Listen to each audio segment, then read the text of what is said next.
नमस्कार, good morning मेरे शेर और शेरनियों। कैसे हो आप? आज 18 तारीख मॉर्निंग में आज अपन एक नए सेशन की शुरुआत करने जा रहे हैं। ये सेशन आपके लिए भी बहुत बेस्ट रहने वाला है और मेरे लिए भी। सेशन का नाम रहेगा रामबाण। ये रामबाण प्रश्नों का संग्रह है। करंट जी के वन लाइन प्रश्न जो मैं आपके लिए लेकर आया हूँ, बहुत ही ज़बरदस्त प्रश्न है मेरे दोस्तों। और ये जड़ी बूटी वाली क्लास कहलाएगी। अपनी जो क्लास है वो जड़ी बूटी वाली क्लास है। आप मेरे शेर और शेरनी हो और रामबाण करंट अफेयर मैं आपके सामने डेली ऐसे इंपॉर्टेंट प्रश्न लेकर आऊँगा जो दिल्ली पुलिस, एनटीपीसी और रेलवे ग्रुप डी के लिए बहुत ही जबरदस्त और कारगर सिद्ध होंगे। जैसे पटवार में भी ये उपयोगी होंगे और वन विभाग में भी ये उपयोगी होंगे। तो सब चीजों को मैं लेकर एक जड़ी बूटी वाली क्लास बनाई है रोजाना सुबह 7 बजे। ये अपना सेशन है। पहली शुरुआत है कल से, यानी आज से ही 18 तारीख से। तो ये बहुत ही जबरदस्त है और सभी को good morning, good morning, good morning. सभी बच्चे एक बार जुड़ जाइए। ये पहली क्लास है अपनी करंट जीके की, इस सेशन की। तो क्लास को ज्यादा से ज्यादा शेयर कर दीजिए मेरे शेर और शेरनियों। और फिर देखिए तड़का कैसे लगता है जड़ी और बूटी का। जड़ी और बूटी ऐसे खिलाएंगे कि ये जड़ी और बूटी आपको एग्जाम में सीधे सीधे नंबर दिलाएगी। एक शेर से शुरू करना चाहता हूं। बहुत फर्क है तेरी और मेरी तालीम में, बहुत फर्क है तेरी और मेरी तालीम में। तुमने उस्तादों से सीखा है, तुमने उस्तादों से सीखा है और हमने हालातों से सीखा है। समझ गए होंगे मेरे दोस्तों। ये जड़ी बूटी वाली क्लास वो क्लास है जो पूरे अनुभव से बनकर आई है, पूरे जोश से बनकर आई है। फिर से रिपीट करता हूं, अगर समझ में नहीं आया तो बहुत फर्क है तेरी और मेरी तालीम में। तुमने हालातों में सीखा है, तुमने उस्तादों से सीखा है, हमने हालातों से सीखा है। ऐसी मैं बात लेकर आया हूं। तो सेशन को चालू करता है। सेशन का पहला प्रश्न आपके सामने है मेरे दोस्तों। प्रतिवर्ष विश्व मधुमेह दिवस कब मनाया जाता है? यानी प्रतिवर्ष विश्व मधुमेह दिवस मनाया जाता है। तो दोस्तों इन आंकड़ों का आपको पूर्णतः पता होगा कि विश्व मधुमेह दिवस कब मनाया जाता है। आपको यहां देखूं तो दोस्तों 14 नवंबर को मनाया जाता है विश्व मधुमेह दिवस। और की आंकड़ों की बात करूं दोस्तों तो 14 नवंबर को बाल दिवस भी मनाया जाता है। क्या मनाया जाता है? बाल दिवस। 14 नवंबर को बाल दिवस मनाया जाता है। नेहरू जी के जन्म दिवस पर मनाया जाता है। तो नेहरू जी के जन्म दिवस पर बाल दिवस भी मनाया जाता है 14 नवंबर को। और 14 नवंबर को विश्व मधुमेह दिवस भी मनाया जाता है। दोस्तों इसके साथ साथ मैं आपको बता दूं पश्चिम बंगाल दिवस भी। कौन सा दोस्तों? पश्चिम बंगाल दिवस भी, पश्चिम बंगाल दिवस भी 14 तारीख को ही मनाया जाता है, यानी 14 नवंबर को। तो आपने क्या क्या जाना दोस्तों इस प्रश्न से कि विश्व मधुमेह दिवस मनाया जाता है, 14 नवंबर को मनाया जाता है। इसके अलावा बाल दिवस भी मनाया जाता है 14 नवंबर को, और 14 नवंबर को ही पश्चिम बंगाल दिवस भी मनाया जाता है। बहुत ही जबरदस्त सेशन है। लाइक कर दीजिए दोस्तों, वीडियो को शेयर कर दीजिए और ज्यादा से ज्यादा लोगों को जोड़ने का प्रयास करें। ठीक है दोस्तों, अगले वाले प्रश्न में चलते हैं। अगला प्रश्न क्या कहता है? अगला प्रश्न भी बहुत ही जो जड़ी बूटी वाला प्रश्न है। क्या कह रहा है? प्रतिवर्ष 14 नवंबर को भारत में बाल दिवस किनके जन्म दिवस पर मनाया जाता है? सेम प्रश्न रिपीट हो गया दोस्तों और आपने पहचान लिया होगा। पंडित जवाहरलाल नेहरू जी के जन्म दिवस पर मनाया जाता है, जो भारत के प्रथम प्रधानमंत्री थे।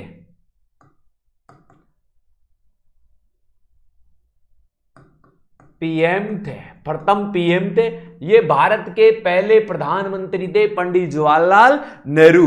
आजादी के समय से लेकर 1964 तक ये भारत के प्रधानमंत्री रहे थे और यही व्यक्ति थे जिन्होंने संयुक्त राष्ट्र संघ की स्थायी सदस्यता का बहिष्कार कर दिया था। कहने का मतलब इन्होंने उसको ग्रहण नहीं की थी।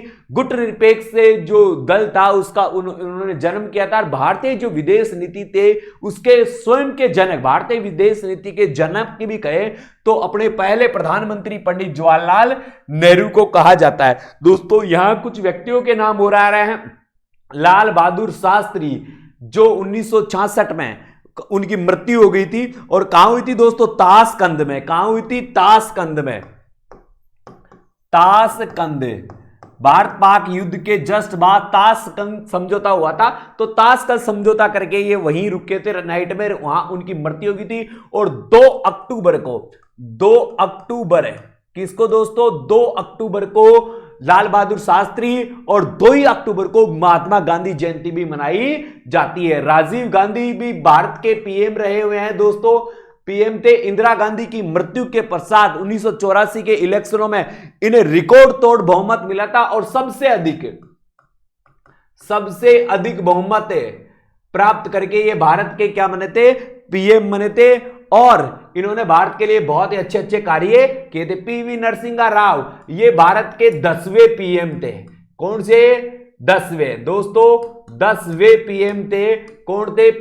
पीवी नरसिम्हा राव। तो चारों की बात हो गई। और अपना ऑप्शन क्या था? पंडित नेहरू के जन्म दिवस पर बाल दिवस मनाया जाता है, जो भारत के पहले प्रधानमंत्री थे। यहां से कहीं ना कहीं कोई ना कोई बात बनकर आती है। दोस्तों अगला प्रश्न जो आपके लिए आया है बहुत ही अच्छा प्रश्न है। हाल ही में किस राज्य के पूर्व मुख्यमंत्री रहे सचमान लिंबू का निधन हो गया? बहुत ही इंपॉर्टेंट प्रश्न है। सचमान लिंबू का जो सीएम का कार्यकाल था दोस्तों, वो 179 दिन था। 179 दिन यानी 6 माह कह सकता हूं। और ये कहां के सीएम थे? सिक्किम के। सिक्किम के सीएम थे, जो दोस्तों 1994 में सिक्किम के सीएम रहे थे। दोस्तों वर्तमान जो सिक्किम के सीएम है उनकी मैं थोड़ी सी बात कर दूं वर्तमान में, तो वह है पवन कुमार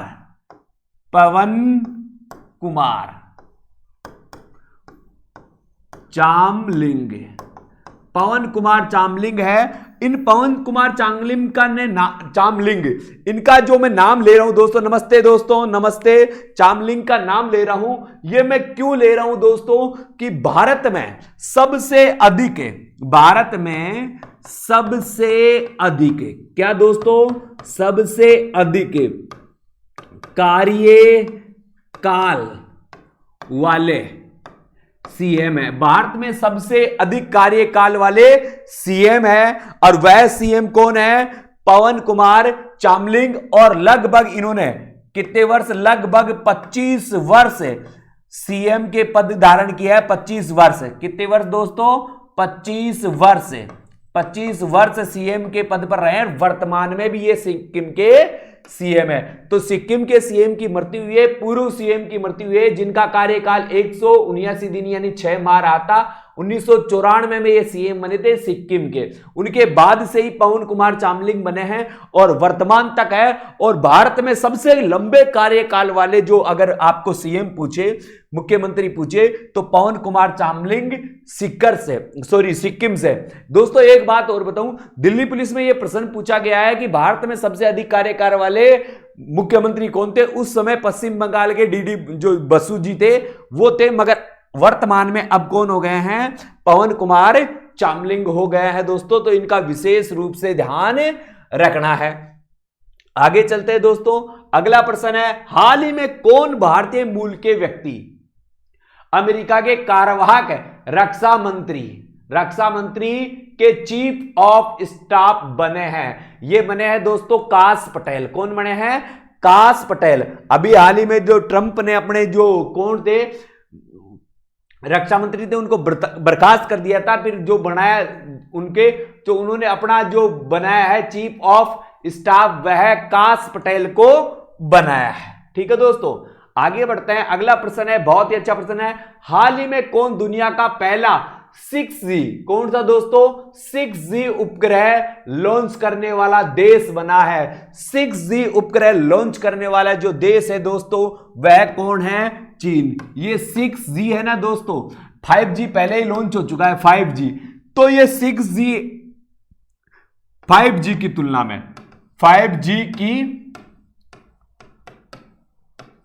में 100 गुना अधिक स्पीड देगा।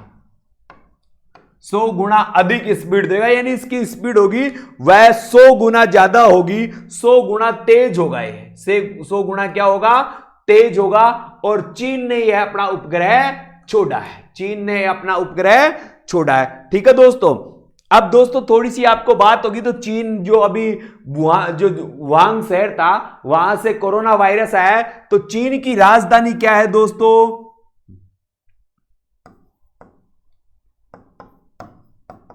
बीजिंग। चीन की राजधानी कौन है, बीजिंग। चीन की राजधानी ध्यान रखना दोस्तों बीजिंग है। और चीन के गवर्नर हैं यानी राष्ट्रपति, चीन के यदि मैं राष्ट्रपति की बात करूं तो आपको पता है सी, कौन है दोस्तों, सी। नाम तो पूरा याद होगा ही दोस्तों आपको, क्या नाम है, सी जिनपिंग, सी जिनपिंग, सी जिनपिंग। कौन थे दोस्तों, जिनपिंग, सी जिनपिंग। ये यहां के कौन है दोस्तों, राष्ट्रपति है, किसके, चीन के। और चीन की मुद्रा की बात की जाए दोस्तों, क्या की जाए, चीन की मुद्रा की बात की तो चीन की मुद्रा क्या है, मुद्रा रेन मिनबी।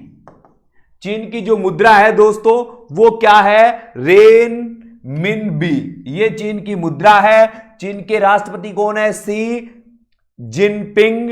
और बीजिंग चीन की क्या है, राजधानी है। क्या है दोस्तों, बीजिंग चीन की राजधानी है। तो यहां से भी प्रश्न बन सकता है कि ये 6G जो लॉन्च किया है ये चीन ने किया है, ये 5G की तुलना में 100 गुना अधिक तेज है।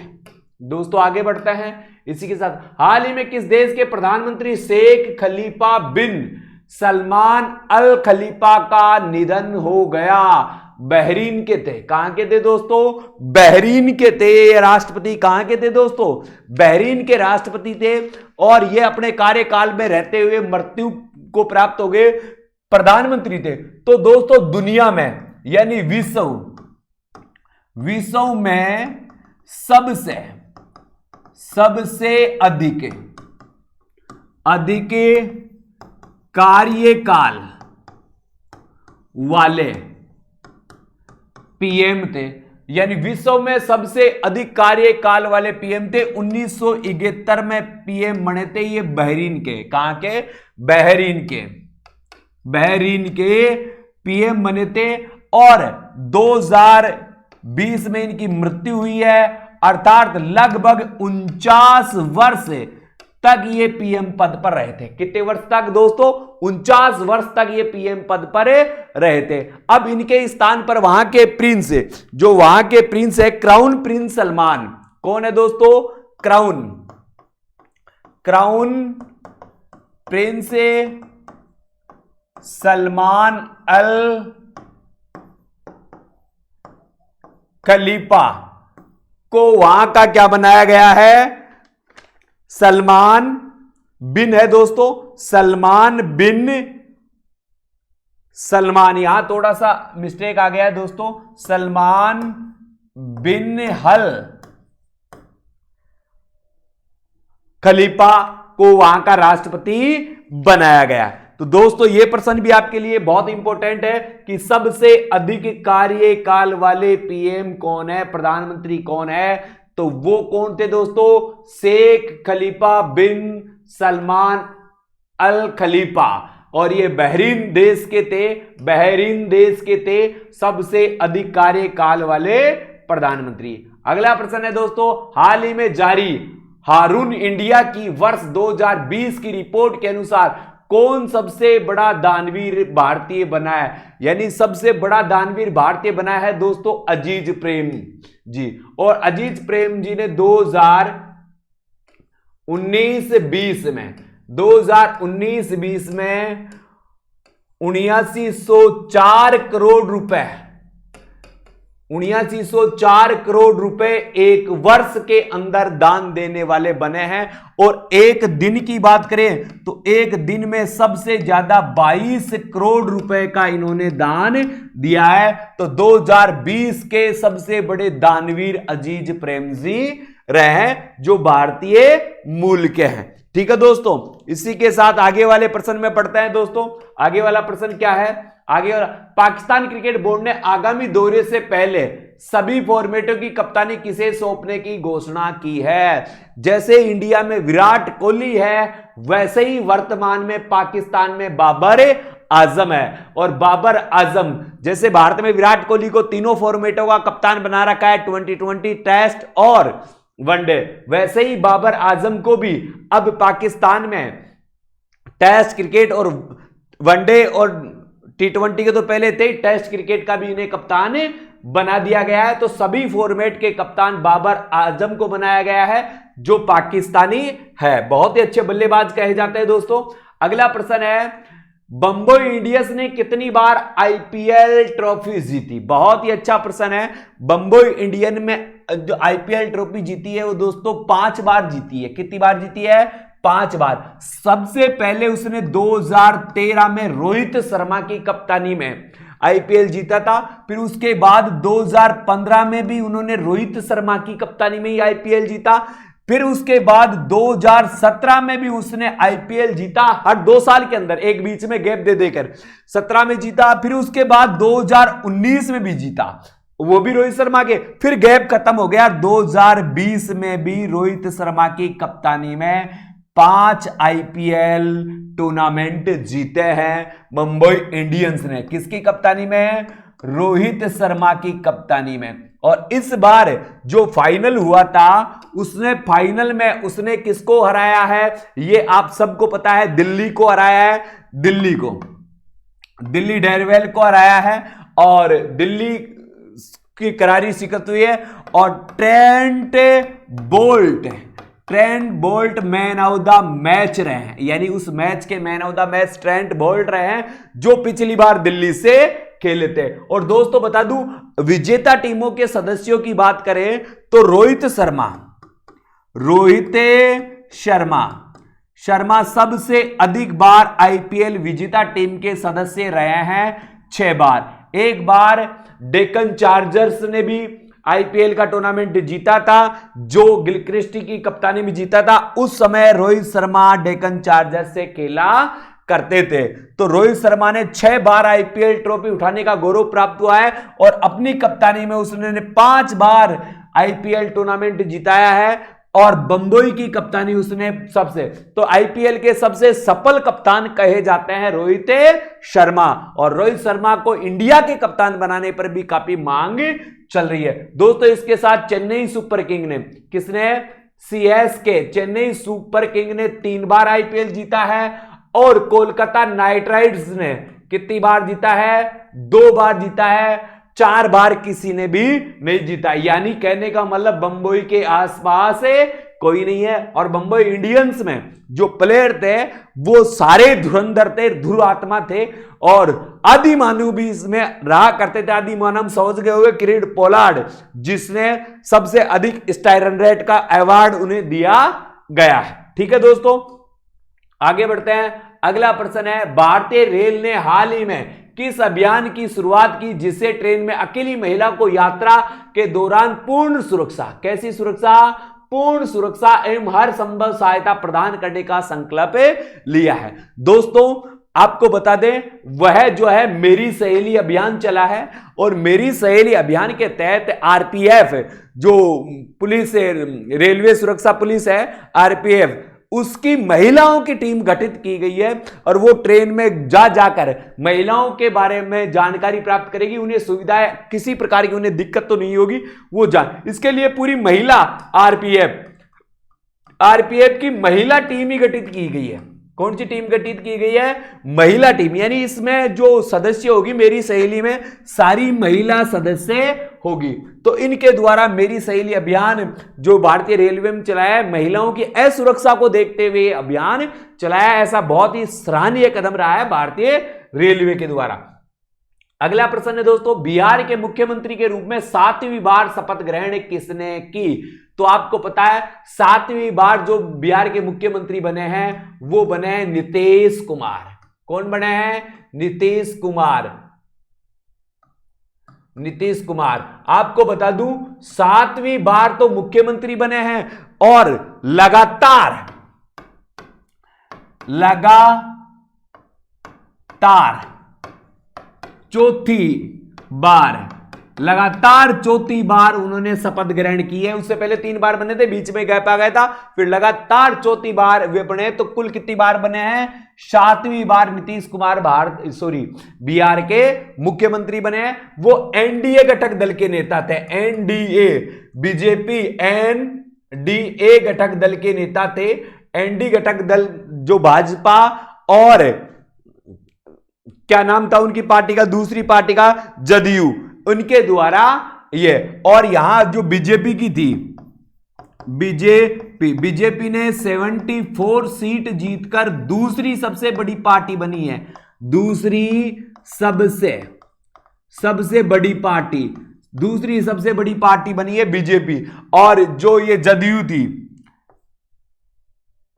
जदयू, इन्होंने 43 सीट ही प्राप्त की है। मगर जो पहले समझौता हुआ था, उस समझौते के तहत यहां से सीएम किसको बनाया गया? नीतीश कुमार को बनाया गया। नीतीश कुमार 7वीं बार बने।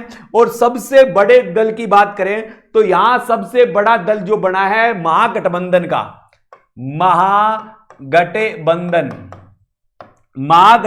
का कौन सा दल है? आरजेडी यानी तेजस्वी जो युवा लड़का है, उसके द्वारा 75 सीट यहां पर जीती गई है। तो सबसे बड़े दल के रूप में महागठबंधन का जो दल है आरजेडी, उसने यहां पर सबसे ज्यादा सीटें प्राप्त की है। मगर बीजेपी के सहयोग से जदयू की और बीजेपी की एनडीए सरकार बनी है। कौन सी सरकार बनी है? एनडीए सरकार बनी है, जिसमें नीतीश कुमार को मुख्यमंत्री बनाया गया। अब दोस्तों मैं आपको बता दूं, फागू चौहान ये राज्यपाल है।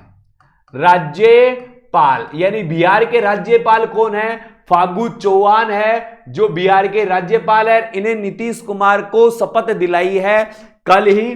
तो इस शपथ दिलाने का काम किसने किया? राज्यपाल ने। यानी बिहार का जो राज्यपाल भी पूछ ले तो फागू चौहान याद रखना। और उन्होंने अपने मंत्रिमंडल का गठन किया है, जिसमें आपको बता दूं मेरे दोस्तों, 14 कैबिनेट मंत्री बनाए हैं। यानी नीतीश कुमार जी ने कितने मंत्री बनाए हैं? 14 कैबिनेट मंत्री बनाए हैं। इन 14 कैबिनेट मंत्रियों के अलावा 2 उप मुख्यमंत्री बनाए। 2 उप मुख्यमंत्री भी बनाया है। 2 उप मुख्यमंत्री कौन कौन? पहले जो बिहार के उप मुख्यमंत्री थे वो सुशील कुमार मोदी थे, मगर अब की बार सुशील कुमार मोदी को नहीं बनाया गया है। बीजेपी ने उनसे किनारा किया है। और तारा किशोर प्रसाद और रेणुका देवी, इन दोनों को, ये दोनों उप मुख्यमंत्री के रूप में चुने गए हैं। उप मुख्यमंत्री के रूप में चुने गए हैं। और दोनों ही बीजेपी के विधायक हैं। दोनों ही कहां हैं? बीजेपी के विधायक है। तो तारा किशोर प्रसाद और रेणुका देवी, ये एक तरफ जो महिलाओं को रुझाने का काम किया है, और एक तरफ बीजेपी ने अपना तर्कस में तीर लगाया है तारा किशोर के साथ। तो ये 2 उन्होंने उप मुख्यमंत्री बनाए हैं बिहार के लिए। और अब नीतीश कुमार के पास एक बड़ी चुनौती होगी कि 7 बार अगर उन्होंने शासन कर लिया तो बिहार की जो दुर्दशा है उसको संभाले। इसी के साथ दोस्तों मैं अलविदा लेना चाहूंगा। आज की क्लास इतनी होगी। ये पहली क्लास थी मेरी भी और आपकी भी करंट जीके की। तो डेली क्लास लेना ना भूले सुबह 7 बजे। और वीडियो को अधिक से अधिक लोगों तक शेयर करें, क्योंकि ये प्रश्न दिल्ली पुलिस में रामबाण सिद्ध होने वाले हैं। जय हिंद, जय भारत।